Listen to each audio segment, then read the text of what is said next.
So here we are. We're about to go to my uncle's house. He's a he's a great guy. He lives in a place called Williams Lake. This is in British Columbia, Canada, and you may or may not have seen it on a TV show called Timber Kings. If you haven't heard of Williams Lake, you probably wouldn't even know it existed. It's that type of place that never makes the news, never makes any headlines.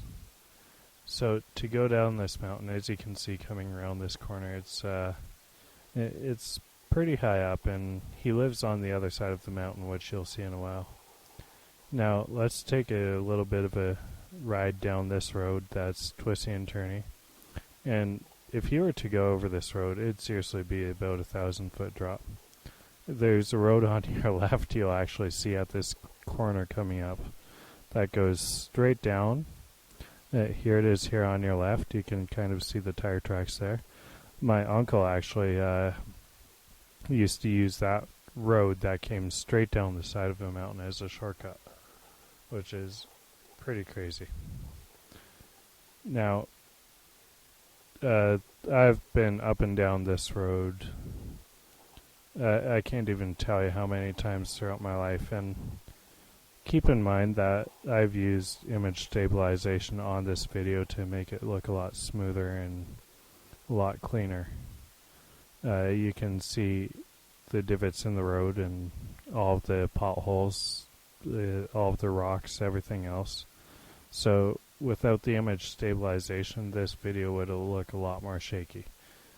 You'll see that later in the video after I cross the cattle guard, when the camera actually tilts downward and you can actually see the hood of the Jeep bouncing around a lot more. What I did is I actually attached a camera. There's a handle on the hood of the 2012 Jeep Wrangler, and I strapped a Gorilla Pod to that handle, and so this camera is actually sitting outside of the Jeep. It's not a very elaborate camera. It's just a little Samsung that my wife gave me for a birthday one year. Now, let's go down this road a little bit more, and then I'll tell you why I'm going down this road. See, my uncle's cabin is on the other side of this road. We've got to go down this valley and back up onto the other mountain, which you can see on your left there. He's pretty much lived on the side of this mountain all of his life, but he's not anymore, sadly, because he's got cancer now, and that's actually why my dad and I made this trip up the mountain. That's why we made this trip up to Williams Lake, I should say, pardon me. He's been fighting cancer for quite a while, and my mother and some of her brothers decided to make the trip up to Williams Lake to visit him. Circumstance-wise, they weren't exactly sure how it would be. Oh, this is a little random. Somebody walking down the middle of the road in the middle of a valley in the middle of nowhere, pretty much. But back to the story. Sorry. So they made the trip, and when they came back, they told us that he really wasn't doing well, and they weren't sure how long he would have. So my father and I decided to make the trip up and come to Williams Lake and come to visit him. Now, I've lived a pretty rough life as far as losing people goes. I've lost way too many people in the past few years that were around my age or younger, and I'm only 33 years old now. Death seems to come at a very early age around people I know, and it comes very frequently, which is very upsetting. But one thing I've learned out of all of this is to never miss a chance you get to see somebody. because you never know when their last time's going to be and when your last chance to visit them is going to be. And to never, never miss out on life.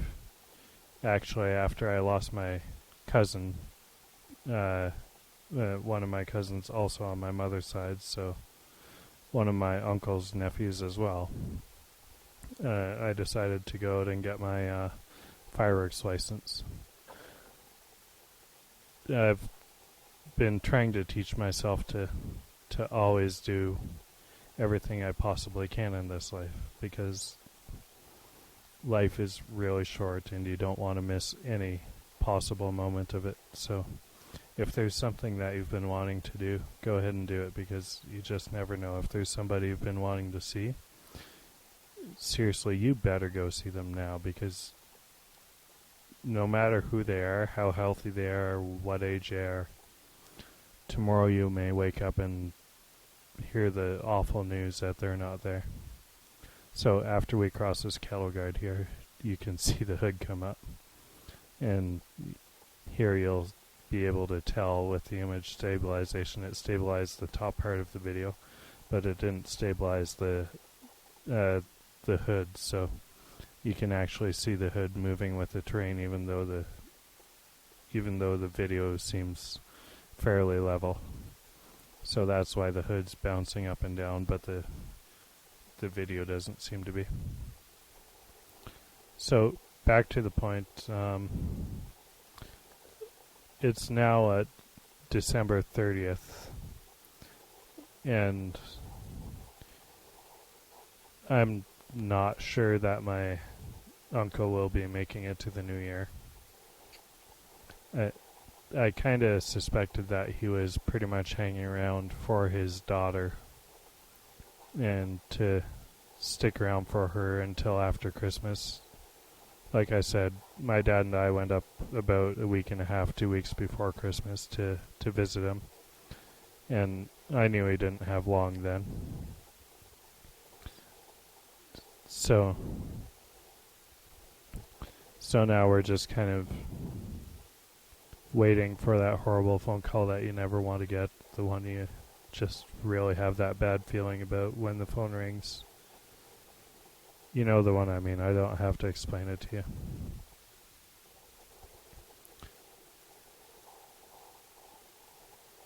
So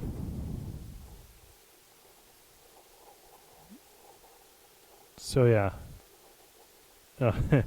The night before I took this video, we ended up going up the side of the mountain, and there was actually a vehicle that we had to pull over for coming down right around here, so there was almost no room to pull over. And it was still daylight when we went up the mountain, and of course, this being in the far north of Canada, the sun goes down pretty early, so by the time we were actually coming down the mountain, there was seriously no sun, and the only light that we had was by the headlights of my Jeep. There is no cell phone reception up on this mountain, and thankfully I've got a ham radio if something went seriously awry, and I've got satellite abilities with my ham radio. I'll get into that sometime, maybe make a video about that, but that's a different topic. But this is not the road you would want to be on and run into trouble in the middle of the night. I'm sure bears, cougars, Sasquatch, whatever would have a fine meal of you if you were caught out on here. Now, one thing I assume that the locals actually carry, yes, I said locals because people actually live here, is chainsaws. As you can see, this tree coming up right here is cut off by a chainsaw, and that's, as you're going to see, is a common occurrence on this road, that in order to come up and down this road, you probably need to carry a chainsaw, because there are always going to be down trees. Here's another one that we just passed, and you can still see debris from the tree there. And there's, throughout this video several times, chunks of trees on the road where you can see that they've very clearly fallen and blocked the road. Uh, in fact, here, and we just passed some a few moments ago as well. Up ahead here, I believe there's some more. Yep, there it is on the right. And that's just how they live up here. I don't know how many people that live actually on this mountain, but it's way out in the middle of nowhere, and I'm still assuming maybe about 100 people are on this mountain, maybe 50, I don't know. But there's a lot, and you could barely tell that there's anybody else living on the mountain when you see somebody's house. You can't see your neighbor's house. You can't even tell they're there day or night. Here's another tree. And every once in a while you just see signs and little off-roads, and these off-roads go to different parts of the mountain where different people live. And the guy who the mountain is pretty much run by and maintained by is a guy named Barry Moore. And his mother, I believe it is, bought the mountain, and she's still around, and she's around 100 years old. And she's the one that pretty much started the life on the mountain, and it grew into a very tight-knit community. It's a bit of a long drive, and it's pretty tough. It's pretty harrowing. You can see that this is pretty much sheer ice going downhill here, and if you don't know how to drive, I don't recommend going onto this mountain at all. There are many, many people who swear to never drive this. But you know what? You've got to live life. You've got to go and have fun. And I kind of made this video for my wife to show her what this mountain is like, because she's never seen it before. But at the same time, it kind of shows that it doesn't take much to live a good life. All you need to do is have a bit of a sense of adventure, and don't let opportunities pass you by, because honestly, like, as I'm making this audio clip right now, I don't know how much time my uncle has. I don't know that I won't get the phone call tomorrow. I'm shooting fireworks on New Year's Day, and I don't know that he won't be gone by the time I get back to Calgary, because I'm going to be staying out of town overnight. So now we're taking the right turn to go to his house. And we're going to come up to another road on the left. And as we turn this road, just kind of watching the trees there, you're going to see something interesting. You're going to see a garbage bag, actually, and this garbage bag is actually used to mark where to turn to get to his house. It's a few moments yet, but you'll see it. You can still see how rough this road is and how bouncy everything is, but it's actually a lot of fun. And seriously, if you get the chance to take opportunities like this, do it. So now we're making that left turn. You can see there's been a lot of traffic lately up to his house. There's the garbage bag in the tree.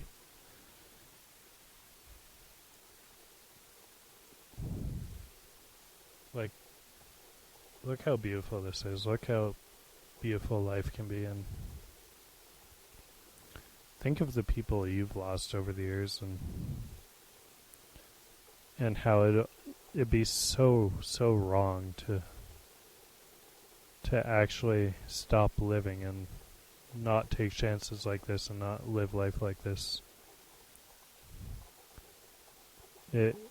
It's kind of offensive to me to even think that I could possibly be complacent in life enough that I don't live my life to the fullest, and other people haven't gotten that chance and they haven't even lived to the age I am. People that I've known. So we're coming into his place here, and this is how he's lived his pretty much his whole life since his 20s is up on this mountain, and he's gradually collected more and more and gotten rid of a lot, and things have come and gone over the years, but things didn't matter. These are some of his friends on the right that lived near him. And there's a little trailer down the road on the right there that you can see kind of has a bit of a porch and a trailer behind it. But that trailer that's out of sight now is where he lived, and that's how he chose to live. What are you doing for the people that you've lost?